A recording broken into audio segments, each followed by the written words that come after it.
트럼프 대통령의 오락가락한 관세 행보에 경제 불확실성 역시 극에 달하고 있습니다. 간밤에도 종잡을 수 없는 소식들이 전해졌죠. 경제 소식을 빠르고 친절하게 전해드리겠습니다. 스타트경제, 오늘은 석병훈 이화여대 경제학과 교수와 함께합니다. 어서 오십시오, 교수님. 안녕하십니까. 어서 오십시오, 교수님. 간밤에도 또 몇 시간 만에 말이 바뀌는 게 있어갖고 저는 막 멀미가 날 것 같은 그런 기분인데, 트럼프가 캐나다산 철광과 알루미늄에 그러니까 기존 25%에 더해서 25%를 더 하겠다 발표를 했다가 몇 시간 만에 철회했다는 소식이 전해졌어요. 왜 이런 행보를 보인다고 보십니까? 예, 이것은 결국은 지금 트럼프 행정부의 관세 인상 압박이라는 것이 양자 무역 협상에서 협상력을 강화하기 위한 전략의 일환임을 보여주는 단적인 사례라고 할 수가 있습니다. 지금 트럼프 대통령은 지난 2월 10일에 모든 수입산 철강과 알루미늄에 25% 관세를 부과한다는 행정명령에 서명을 했습니다. 그러다 보니까 캐나다에서 가만히 있을 수가 없지 않습니까? 그래서 온타리오 주에서 미국의 이러한 관세 부과에 대응해서 미국에 수출하는 전력에 25% 추가 요금을 부과하겠다라고 보복 조치를 발효를 하니까요. 이것에 대해서 재보복 조치의 일환으로 캐나다에 대해서만 철강 알루미늄에 추가 25% 관세를 부과하겠다라고 지시를 한 것이죠.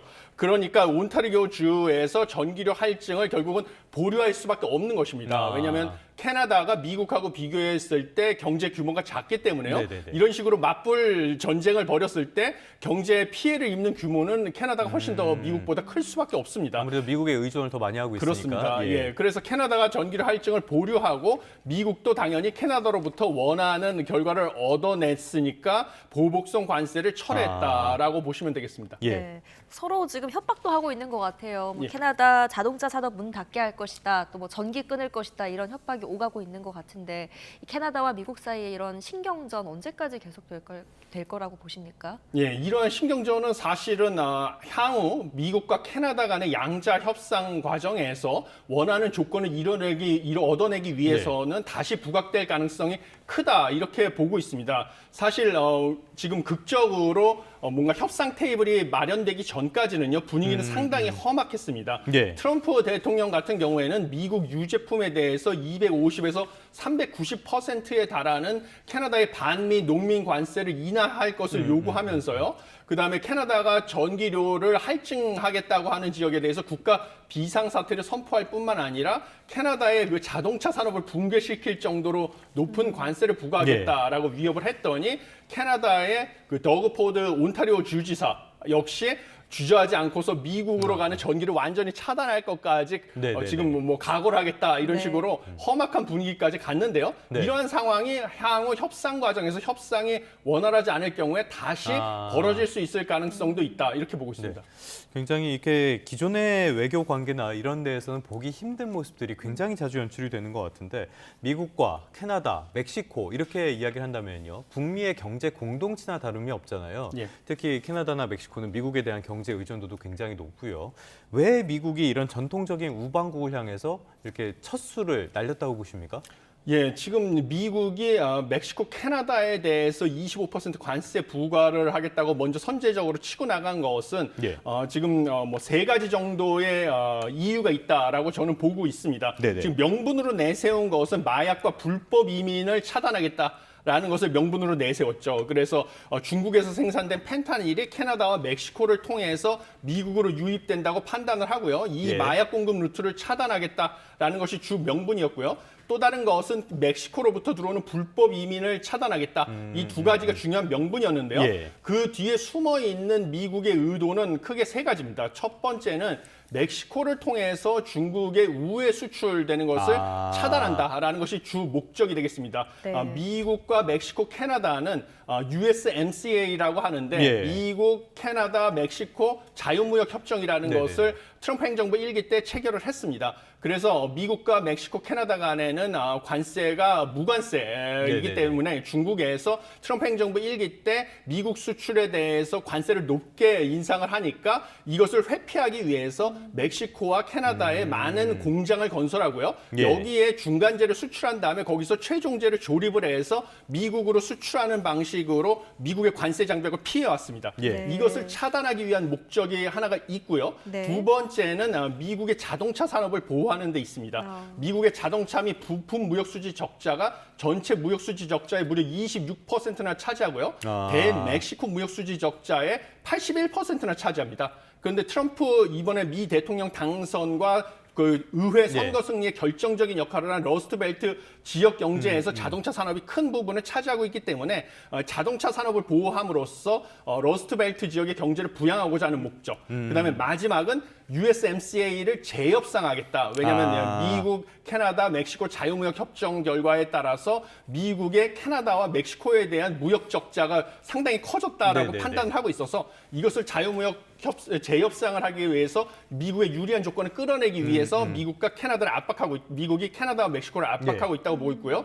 이번에 캐나다와 함께 캐나다의 압박을 통해서 3월 13일에 워싱턴 DC에서 실제로 캐나다와 함께 미국, 멕시코, 캐나다 무역 협정에 관해서 논의하기로 한 공식 회담 일정을 잡았습니다.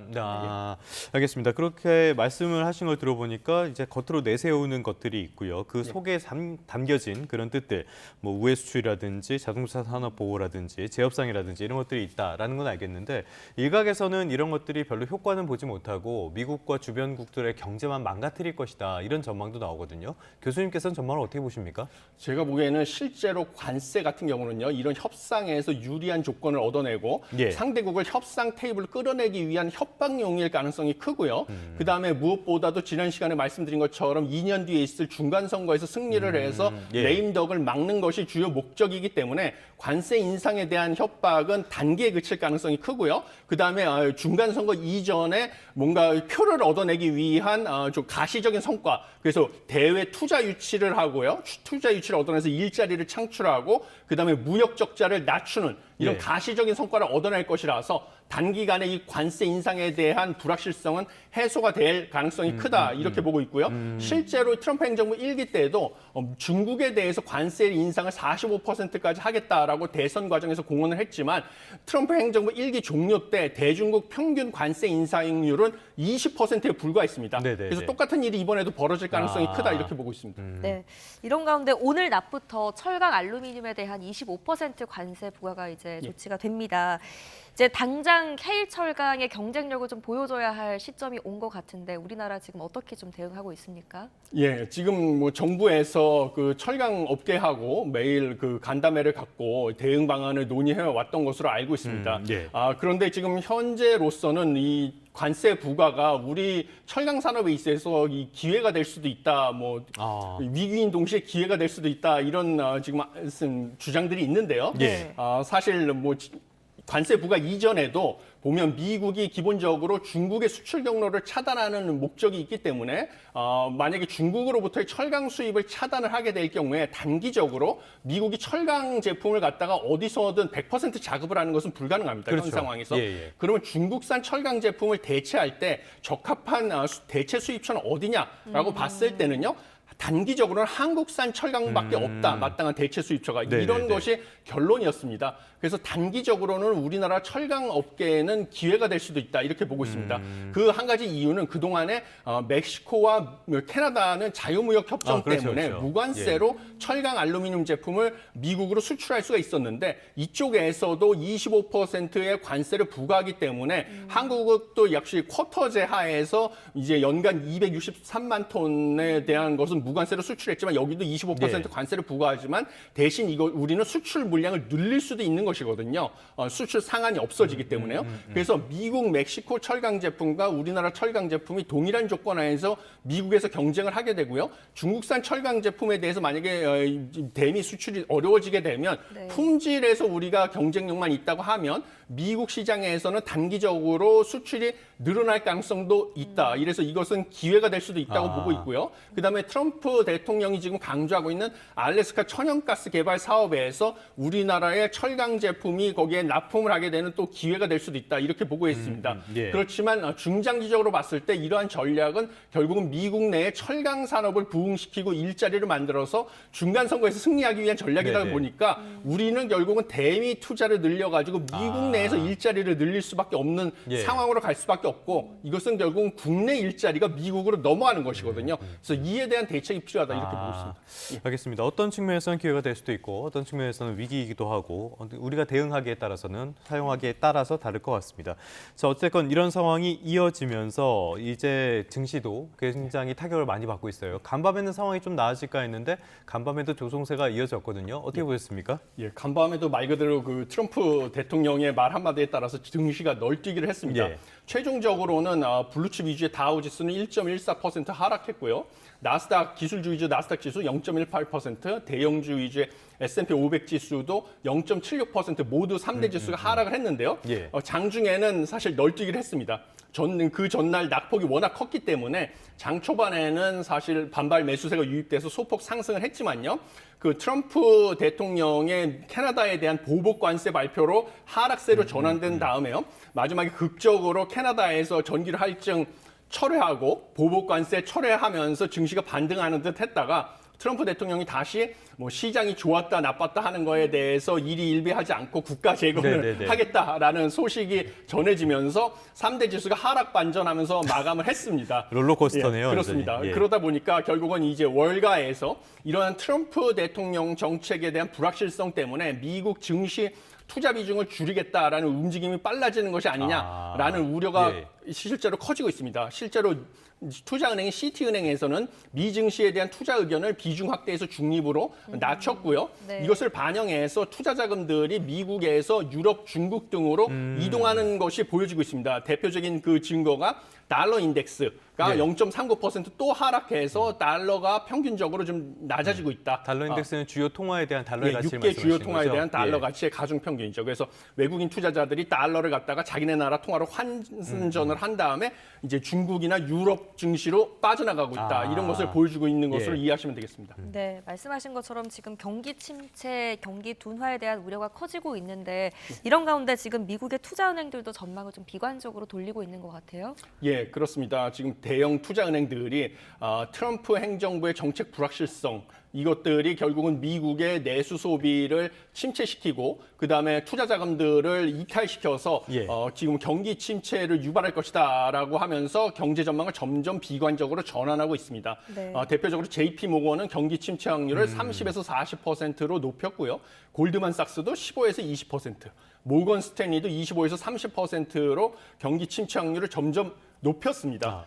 그리고 뭐 경제 성장률 전망 같은 경우도 지금 뭐 1% 후반대에서 중반대로 점점 낮추고 있는데 지금 트럼프 행정부 측에서는 사실 우리는 단기적으로 이 증시에서 지금 투자자들이 이렇게 경기 확률을 갖다가 비관적으로 전환하는 것에 대해서 일희일비하지 않는다. 기업가들의 얘기를 들어보면 기업가들은 상당히 낙관적으로 보고 있다라는 것을 강조하고 있습니다. 그런데 실제로 이 투자은행들의 경제 성장률 전망이 1% 중반대에서 뭐 후반대로 예측을 하는 것은요. 미 연준이 미국의 장기 경제 성장률 전망을 1.8%로 보고 있습니다. 그래서 1.8% 언저리에서 경제 성장률 전망이 왔다 갔다 하는 것은 경기 침체라고 보기는 어렵거든요. 그래서 경기 둔화 정도라고 보는 것이 적절하고요. 당장 뭐 미국이 경기 침체가 와서 세계 경제가 난리가 나거나 뭐 대폭락이 오거나 이러는 가능성은 아직까지는 크지 않다. 이렇게 보고 있습니다. 크지 않다고 보시는 거군요. 예. 이 주가가 오를 때는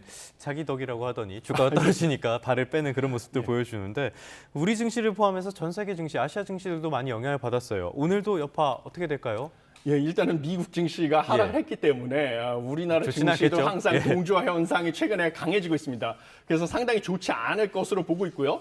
특히 뭐 기술주 같은 경우는 테슬라나 엔비디아 같은 경우는 일부 반등에 성공을 했습니다. 그래서 테슬라 뭐 폭락을 했었는데 한 3.8% 정도 반등을 했고요. 엔비디아도 1.7% 반등을 했기 때문에 일부 기술주는 이 영향으로 뭐 반등을 할 수도 있을 것으로 보입니다. 그래서 이것을 지켜봐야 되는데 전반적으로 상황은 좋지 않다 이렇게 보고 있습니다. 네, 알겠습니다. 끝으로 대한항공 뉴스 짚어보겠습니다.